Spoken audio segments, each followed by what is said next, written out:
Salut à tous, on se retrouve aujourd'hui pour parler du FC Barcelone en ce vendredi 23 septembre et on commence directement avec le travail qui continue. La Ciutat Esportiva en petit comité durant la trêve, malgré qu'il n'y a pas de match actuellement pour le FC Barcelone. Il y a toujours entraînement pour les joueurs non convoqués. On peut voir par exemple Pablo Torre en compagnie de Xavi, bien sûr il a un plan Xavi pour le reste de la saison.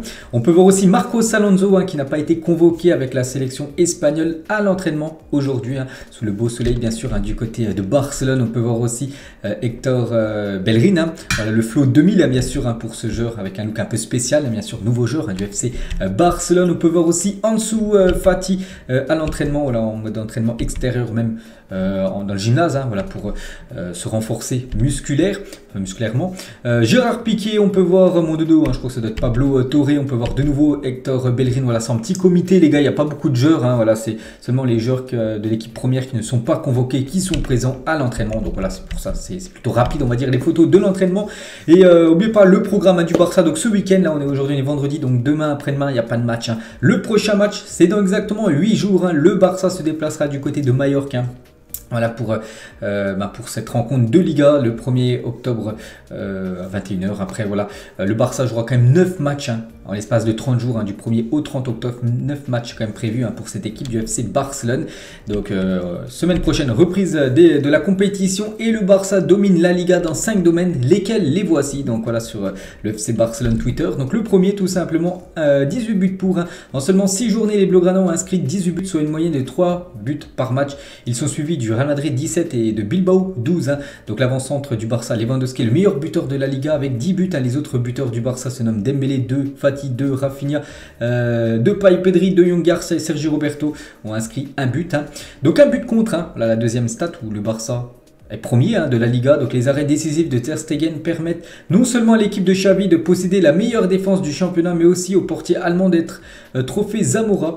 Donc seul Isaac à Neota, du côté de la Real Sociedad, avec cette victoire 4-1. Ils ont encaissé un but, c'est le seul but encaissé par l'équipe du FC Barcelone dans ce début de saison. Donc incroyable bien sûr. Donc 5 clean sheets depuis 4 journées consécutives. Donc Valladolid, Séville, Cadix, Elche. Le Barça n'encaisse plus de buts. Si on en ajoute le premier match contre le Rayo 0-0, on atteint les 5 clean sheets en 6 journées. Villarreal avec 4 clean sheets est deuxième dans ce domaine, mais c'est bien le Barça en première position. Les deux autres stats où le Barça est en première position, là on a déjà parlé de 3, il manque 2. Donc 66,11% de possession, aucune équipe ne possède autant le ballon que celle de Xavi, donc 66,11. Valence avec 61,9 et le Real avec 57,06 sont derrière cette équipe du Barça. Et pour finir, c'est l'équipe qui tire le plus, cette équipe du FC Barcelone. Le Barça a tiré plus de 119 fois en ce début de saison pour 18 buts. Donc pour 46 frappes cadrées. Donc à noter que les Catalans possèdent le meilleur passeur du championnat, Alejandro Balde, avec 3 passes décisives. Il est à égalité avec Gula, Gom, Félix et Kangin. Donc une petite info de plus, voilà, pour vous montrer que le Barça les gars n'est peut-être pas premier au classement de la Liga, mais sont premiers dans 5 domaines dans ce championnat espagnol. On va parler cette fois-ci des joueurs actuellement qui ne sont pas du côté de Barcelone, avec leur sélection. Et hier il y a eu pas mal de joueurs du FC Barcelone qui ont évolué avec leur sélection. Donc 2 victoires et 2 défaites pour les Blaugrana en sélection ce soir. Donc tout d'abord on peut voir que les Pays-Bas de Frenkie de Jong et Memphis Depay ont battu la Pologne de Lewandowski. Donc une victoire, une défaite. Voilà, Lewandowski a perdu, Depay et De Jong ont gagné. Donc Dembélé et Koundé se sont imposés avec l'équipe de France contre l'Autriche, donc une nouvelle victoire. Et Christensen avec le Danemark s'est incliné 2-1. Donc voilà, 2 victoires, 2 défaites pour les Blaugrana hier. Il y a noté que Koundé et Memphis Depay se sont blessés ce soir et sont en attente d'examens médicaux. Et ça, c'est quand même le gros coup dur pour l'équipe du Barça qui avait quasiment l'infirmerie vide. Et là, 2 joueurs arrivent à l'infirmerie, les gars. Koundé, Memphis Depay, 2 joueurs quand même très importants, bien sûr, pour ce Barça. On va commencer tout d'abord avec Jules Koundé, qui était titulaire hier pour ce match France-Autriche où l'équipe de France est imposée 2-0. On peut le voir dans cette défense à 3, tout à droite, tout simplement. Et Koundé est sorti sur blessure, c'était à la 22e minute de jeu. Donc le problème, c'est que c'est une blessure musculaire et non sur un coup. Musculaire, les gars, c'est toujours, des fois, ça peut prendre plusieurs semaines, voire plusieurs mois. De toute façon, il va passer des tests aujourd'hui. Pour l'instant, je ne sais pas ce qu'il a, mais vu comment il est sorti, voilà, il est sorti directement, il s'est mis au sol au milieu de la pelouse. Donc ça sent pas bon, tout simplement pour Jules Koundé. Donc on peut le voir, bien sûr, qu'il il était pas content, bien sûr, de cette blessure musculaire. Donc Deschamps, il a dit que Koundé a un problème musculaire à la cuisse. Donc tout porte à croire que Koundé souffre d'une déchirure musculaire. Donc bon, je vais pas dire combien de temps il sera disponible, mais ça peut aller de 3 à 4 semaines jusqu'à voire quelques mois. Donc on verra si c'est vraiment grave ou non. Donc bon rétablissement bien sûr à Jules Koundé, hein, qui est quand même un défenseur bien sûr du côté du Barça. Et donc Deschamps confirme, que Koundé est forfait pour le match contre le Danemark. Hein. Donc il va retourner là du côté de Barcelone pour avoir des soins bien sûr, hein, pour se rétablir au plus vite. Et toujours sur ce match, hein, voilà, sur French FCB, on peut voir que Dembélé a terminé le match avec la France avec une gêne au mollet. Bon, après, d'après les dernières infos, ce serait pas grave. Hein. Voilà, cette gêne au mollet pour Dembélé, mais voilà, pour Koundé, ça c'est grave, on peut dire. Et toujours sur cette rencontre, donc Dembélé, les gars, on revient par rapport à son match. Donc il a joué les 10 dernières minutes de la rencontre, Dembélé. Donc voilà, il a failli faire une passe D pour Mbappé, dommage, il a loupé le but. Et voilà une petite photo à la fin du match, hein, de Dembélé par rapport à sa prestation contre l'Autriche hier. Il y avait aussi De Jong et Memphis Depay qui ont commencé titulaires, eux, lors du match Pologne-Pays-Bas. Donc félicitations aux deux, hein, parce que leur équipe des Pays-Bas se sont imposées 2-0, hein, du côté de la Pologne. Mais le gros coup dur, hein, c'est Memphis Depay. On parlait de Koundé, mais Depay il s'est blessé également. Donc lui aussi les gars, à la 49e minute de jeu, la même chose, hein, il s'est assis sur la pelouse. Donc voilà, ça sent pas bon, hein, souvent quand les joueurs s'assoient sur la pelouse, c'est souvent musculaire. Donc bon, lui aussi va passer des tests aujourd'hui. On en saura certainement un peu plus dans la journée, dans l'après-midi, dans la soirée. Parce que pour l'instant quand je fais la vidéo, je sais pas quelle blessure il a, mais bon voilà, quand un joueur s'assoit sur la pelouse comme ça d'un coup, ça annonce rien de bon. Donc il aurait contracté une blessure aux ischio-jambiers. Donc voilà, donc Memphis Depay les gars, il y a de grandes chances, hein, voilà, déjà qu'il ne joue pas le match, hein, contre l'équipe de la Belgique dimanche, hein, parce que Louis van Gaal, à propos de la blessure de Memphis, c'est dommage que Memphis ait dû partir avec cette blessure, ça n'a l'air pas bien. Donc je ne le vois pas jouer contre la Belgique dimanche. Il devrait être forfait, un peu comme Koundé, hein, le prochain match de Ligue des Nations. Donc lui aussi devrait retourner du côté de Barcelone pour avoir des soins, pour essayer de se rétablir le plus vite possible. Et concernant Frenkie de Jong également, donc Frenkie de Jong sort à la mi-temps et on ne sait pas s'il s'agit d'une blessure ou non. Donc Van Gaal, il a dit Frenkie de Jong a été remplacé par précaution. Donc il a dit ça, il a ressenti une certaine tension dans ses muscles, hein, c'est pourquoi je l'ai retiré, en gros je l'ai fait sortir à la mi-temps. Mais Frenkie m'a dit qu'il s'attendait à être prêt pour jouer contre la Belgique. Donc on ne sait pas, voilà, aussi si De Jong les gars c'est grave ou non. Donc voilà, une tension muscle, hein, donc c'est ça qu'il y a eu pas mal de Blaugrana. Koundé, on a parlé aussi de Depay, Dembélé, hein, une gêne au mollet, plus une tension sur ses muscles, hein, pour Frenkie de Jong. Donc voilà, il y a eu pas mal d'incidents quand même pour les joueurs, hein, du FC Barcelone hier en sélection. Donc toujours sur ce match, hein, Frenkie de Jong qui a joué la première mi-temps, il a pu affronter Lewandowski, hein, bien sûr, l'attaquant, hein, du FC Barcelone qui était titulaire, hein, du côté de la Pologne. Et pas vraiment le bon moment de perdre, hein, donc Depay, Dembélé, Koundé et De Jong. Donc Depay et Koundé, c'est sûr, hein, voilà, musculaire, et Dembélé et De Jong, on ne sait pas. C'est pour ça qu'il y a un point d'interrogation. N'oubliez pas, hein, le programme du Barça après la trêve, hein, j'ai dit les gars, voilà, du 1er au 30 octobre, il y a 9 matchs, hein, ça fera un match tous les 3 jours. Puis là, peut-être tu perds 4 joueurs. Au potentiel déjà 2 sûrs, peut-être 2 autres plus, enfin 2 autres en plus. Donc voilà, ça n'a pas été une bonne soirée hier pour le Barça. Pourtant le Barça n'a pas joué hier. On va parler de Christensen. Donc il n'est pas blessé, heureusement. Mais il a commencé titulaire lors du match Croatie-Danemark. On peut voir que son équipe s'est inclinée 2-1 hier contre les Croates. Côté Espagne, donc la sélection espagnole, enfin il y a beaucoup de joueurs, hein, du FC Barcelone, 6 joueurs, hein, du Barça évoluent avec la sélection espagnole. Donc c'est demain soir, hein, le match, hein, pour l'Espagne, pour l'entraînement du jour avec Pedri. On peut voir aussi le jeune, bien sûr, Gavi. On peut voir aussi pas mal de Blaugrana sur cette photo, hein, Gavi, Ferran Torres, Eric Garcia et Pedri devant Nico Williams, hein, un joueur cette fois-ci de l'équipe de Bilbao. Et voilà, 4 Blaugrana, hein, sur cette photo. Arrojo avec l'Uruguay va jouer un match amical. Là, je crois que l'Uruguay joue aujourd'hui à 18 h. Je me souviens plus contre qui, c'est un match amical. Il sera certainement titulaire, bien sûr. Arrojo et aussi, Ter Stegen. Le gardien allemand qui devrait être titulaire avec Neuer, le Covid, hein, du côté de la Mannschaft. Du coup, il devrait gauler avec l'Allemagne ce soir contre la Hongrie. On peut voir la une du journal Mundo Deportivo aujourd'hui, en ce vendredi 23 septembre, hein, et ça parle de Griezmann, négociation Griezmann, hein, n'oubliez pas, Griezmann est toujours un joueur du FC Barcelone, hein, il est prêté actuellement à l'équipe de l'Atlético Madrid.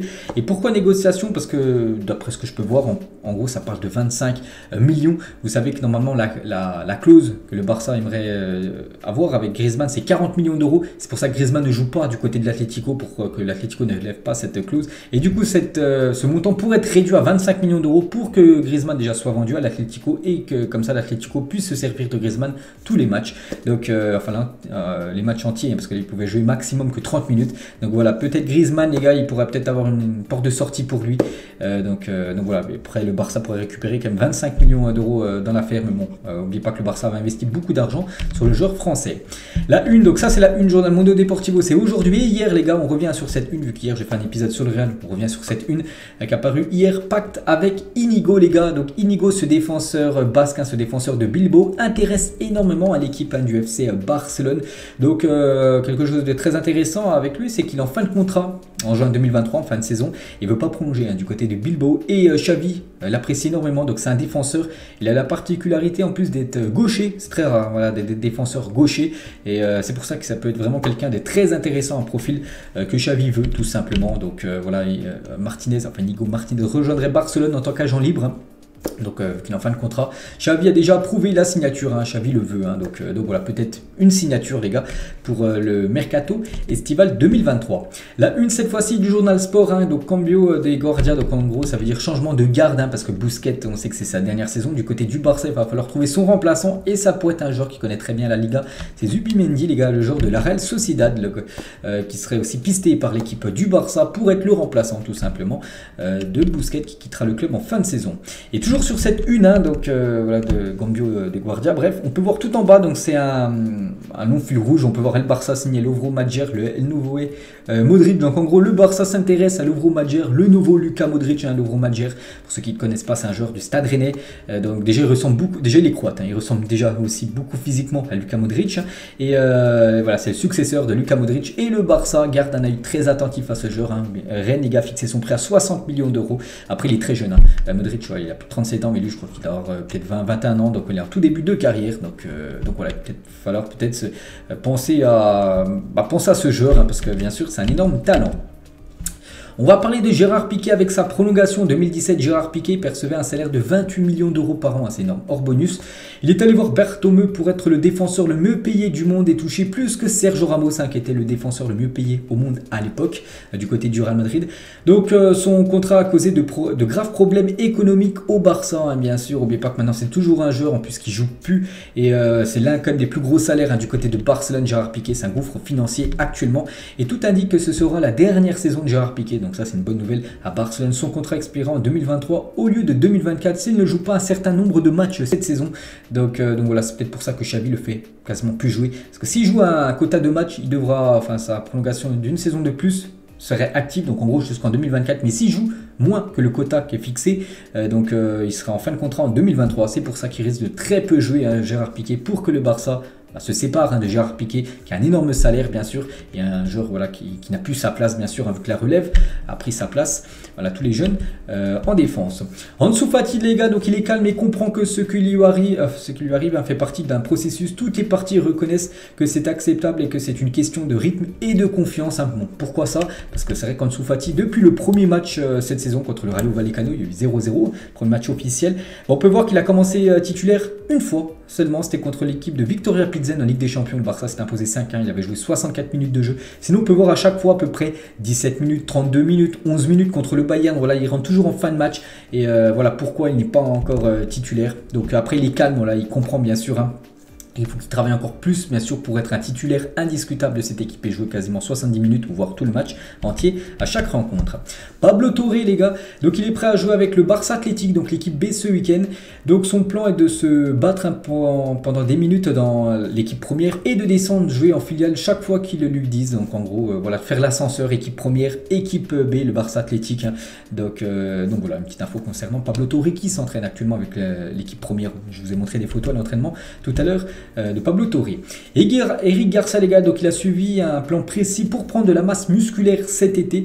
Donc il sait que cette année est très importante pour lui, tant au niveau des clubs à cause de la compétition sévère bien sûr, et aussi qu'au niveau national, la Coupe du Monde avec l'Espagne. Donc voilà, c'est vraiment une saison, une année charnière on va dire pour Eric Garcia. Quelques déclarations de Ousmane Dembélé qui est interviewé sur l'émission Rotten sans flamme, une émission sur RMC. Donc tout d'abord, voilà, je veux gagner la Ligue des Champions avec le FC Barcelone. Donc qu'est-ce que tu préfères, donc gagner notre Coupe du Monde avec la France ou gagner la Ligue des Champions avec le Barça? Il a dit gagner la LDC avec le FC Barcelone. Il parle aussi de son nouveau rôle de papa parce qu'on sait que depuis, c'était vendredi dernier, de la nuit de vendredi à samedi dernier.